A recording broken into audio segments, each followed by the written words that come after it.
I grew up in a very musical family. Both my parents were trained musicians. My father a clarinetist, my mother an oboist and pianist, who worked as one of the oboes in the RTE Light Orchestra, which is the equivalent of the BBC in the Irish Republic. Both my parents were involved in things like wind quintets, which they would rehearse in our sitting room quite often during the evenings when I and my sister were trying to get to sleep. So we both end up being trained on instruments, musical instruments ourselves. My sister on the piano. I was started on the piano and then moved to the cello. But I was always very interested in the pop and rock side of things. So I was, quite often furtively arranging and transcribing things like Bowie's Life on Mars and various Beatles songs on the piano, to the deep displeasure of my mother, of course, who was very strictly classical in her approach to music. I always had a foot in both engineering and music camps from a very early age. As soon as friends of my parents would bring a tape recorder around, I realized that was the one thing I must have. So I go back an awful long way with tape, and used to do a lot of experimental tape manipulation with various old tape recorders in my teens. I built an electronic music studio around then as well, and I was driven very much by an aspiration to join the BBC Radiophonic Workshop. Having had their classic record, it's called the Pink record, the Radiophonic Workshop 25M, which features the work of John Baker, my favourite, and somebody who became a friend in the end, and Delia Derbyshire, of course, and David Kane. As soon as I left school, I submitted an application to join the BBC as a sound engineer, as I felt that was the best way to follow the route of my heroes like John Baker, and that's why I ended up as a sound engineer. The best way, really, because once the alternative, of course, is to record just one sound and then speed it up and slow it down. That has a particular kind of effect which tends to remove its authenticity. The more you stretch it, the worse it gets. Some of the machines I've seen, an instrument that you build, they don't use tape, do they? I mean, a lot are mechanical. Oh yes, that's quite true. But then, of course, we're fast Biscuit House 1, which I had done my best to fit out with a series of workshops and studio, much like this place, but of course, as it's very far from ideal, workshops had nothing like the scope I have here. So although I had ideas to build instruments based on acoustic principles of the sort you're talking about, I didn't really have the same scope as I have here. As time's gone on, of course, I've become more interested in not only new instruments based on acoustic and mechanical principles, but also sound sculptures. There is music here, musical instruments, sound sculptures, it's all in the same yes, thing. well, how this is a definition I've often been asked for, and I began my TED talk with it, in fact. The closest or the most economical way I can describe it is holistic musician. In other words, in fact, I used to subscribe to a magazine from Nicosia, California, and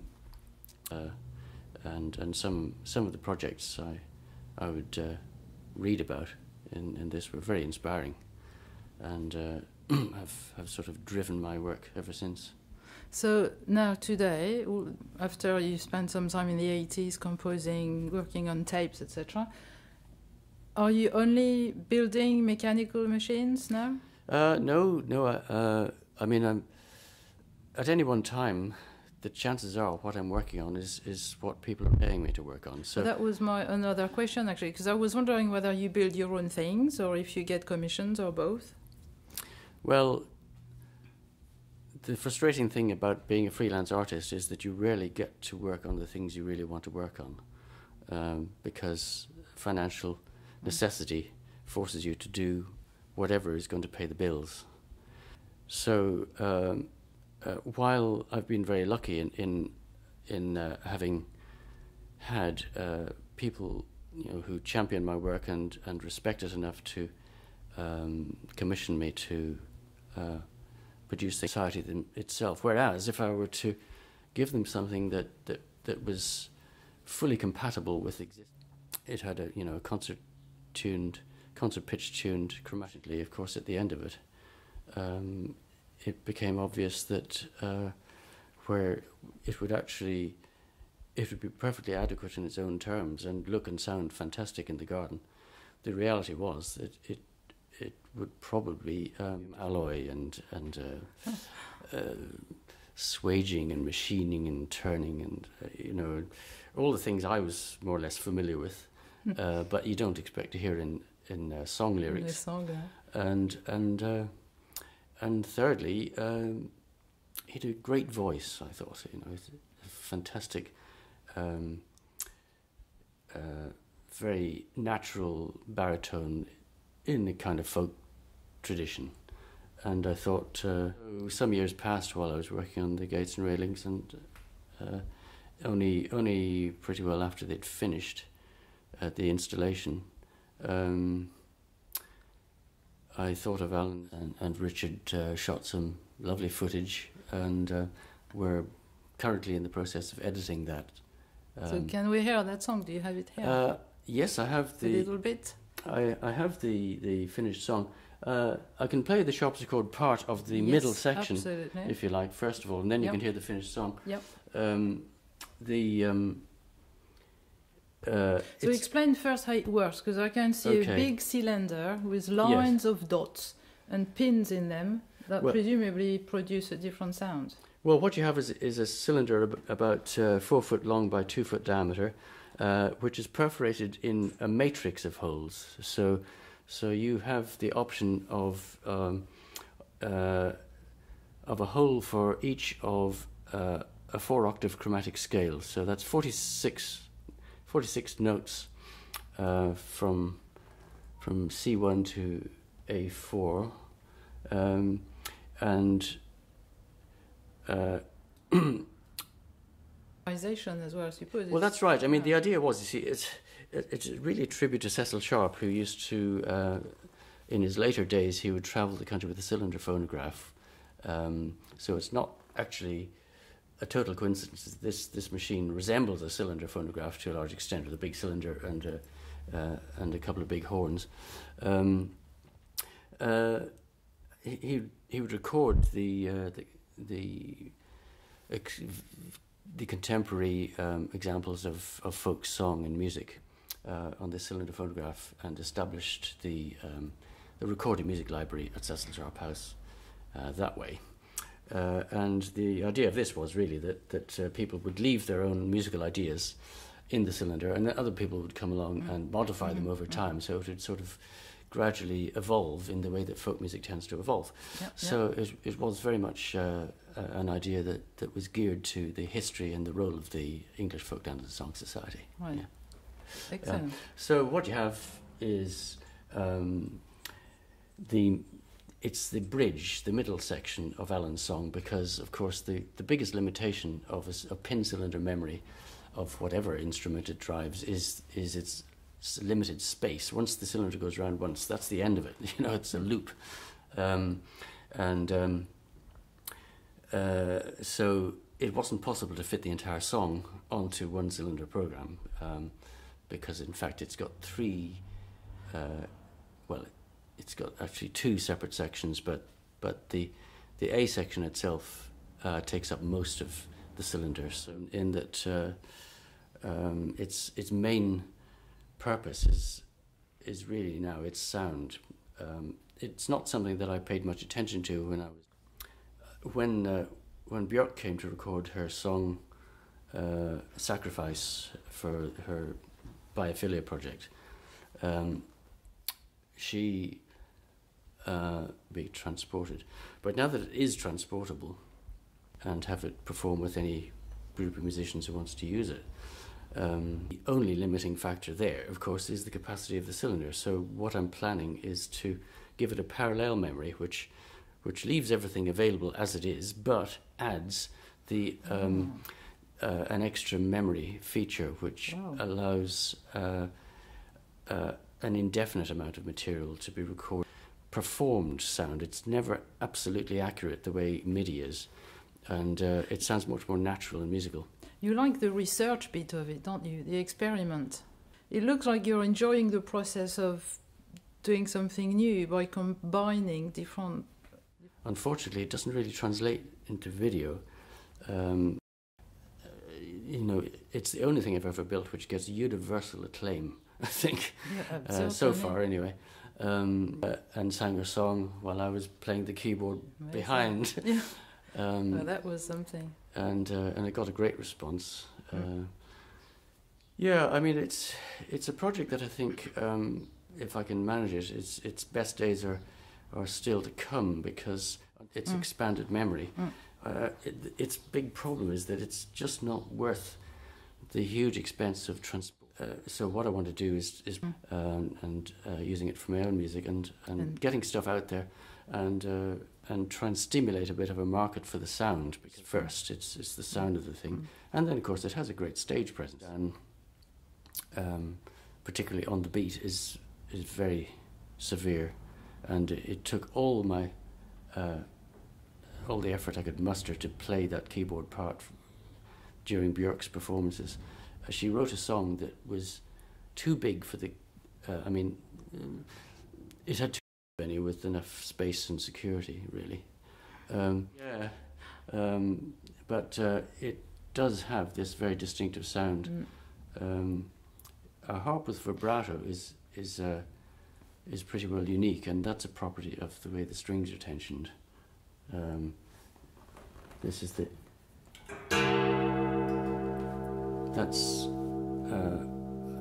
That is a sound that I haven't heard from any other instrument, and it's generated entirely by the peculiarities of the way the strings are tensioned, and it's a system I devised as a way of maintaining constant tuning in outdoor conditions, because harps never stay in tune.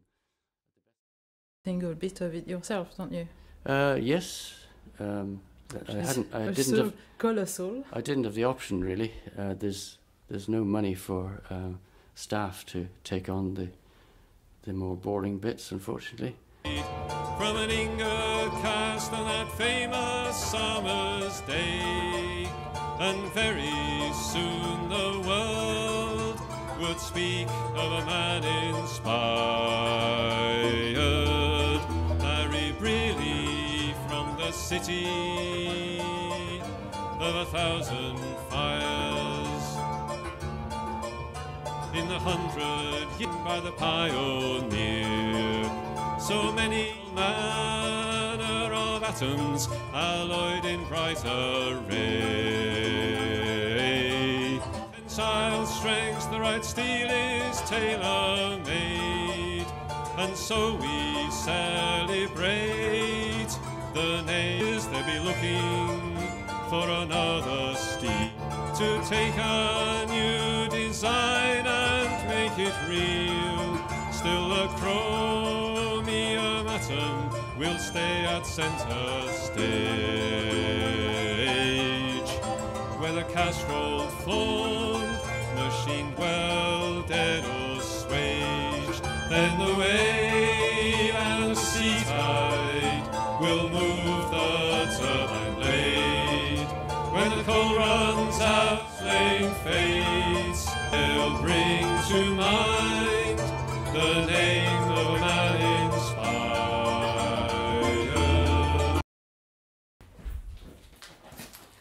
Yeah, this is the one. Yeah, well, like a guitar. The same system carries on through the first curved railing section through another 2 octaves. So you've got a full 4 octaves, four chromatic octaves of that sound. Because the top 2 octaves are on a relatively small scale compared to the gates, because of course the string lengths reduce greatly at those pitches, it was possible to incorporate the other side of the installation, the other curved railing, rather than got some time and funding to actually do the residential conversion, which has never happened. Because you live there as well. Yes, because I've had to live in a place that's completely without any insulation or central heating, and that's something I want to fix before time goes. The problem there is that it's forced an awful lot of stuff out onto the workshop floor, so you can barely see the workshops now. It's so crammed with stuff that shouldn't be there. But your music room is a bit different, isn't it? Well, it's suffered as well, of course, because it's having to be in there. But okay, let's have a look. But it is really the core of what I'm about. Because, music. That's where I do And as we walk, things. I see the Voicycle, because I've seen you perform with it in Hornby during the Duchamp Festival a few years ago. Yes. I'd like to hear just a little bit of the story of the Voicycle. Okay, yes. Yeah, the Voicycle arose as a kind of secondary commission from an anvil at Basingstoke. Was an outreach project called the Electric Variety Show, which was trying to include students from all the surrounding schools in a concert backed by professional musicians. So we were working with a lot of session musicians and members of the Bournemouth Symphony Orchestra. And my role was to join people like Herbie Flowers and Dave Jackson from Van de Graaff Generator to give school workshops in performing, and in my case building musical instruments, and as a result of that. So essentially it's like a big chord organ where each player is guided by a single conductor who points to a flip chart indicating either the bar number or a chord identity, a number that the performer could identify to know chassis, and this was the Voicycle, As well, right? Yes, well, it was a very interesting pairing, and a great concept. Footage of our rehearsal for the performance at Clarence House for Prince Charles in my studio, which is getting on for 13 million views on Facebook. That gets a lot of comments along the lines of way too much time on his hands.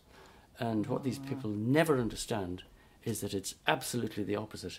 There's never any time on my hands. I'm struggling to... although I'd never rate myself as much of a keyboard player, it is actually the instrument that I rely on most for my composition. And of course I have had the dubious distinction of being a tribute Tony Banks in a Genesis tribute band for about 6 years or so. And as a great friend ever since then, not only a great friend, but actually a patron. We wouldn't have been even looking at the Sharpsichord because it wouldn't be there. Tony was one of the people who enabled me to... I've reproduced his keyboard parts in the Genesis band in our recordings, and in fact I got him along to one of our live gigs some years ago as well. But it is mainly composition that interests me, and keyboards are where I tend to start with it. Although, of course, in many ways I'm more comfortable just before the gig together in the kind of green room, and that went fine. But for some reason, we were playing I think Wave by Jobim.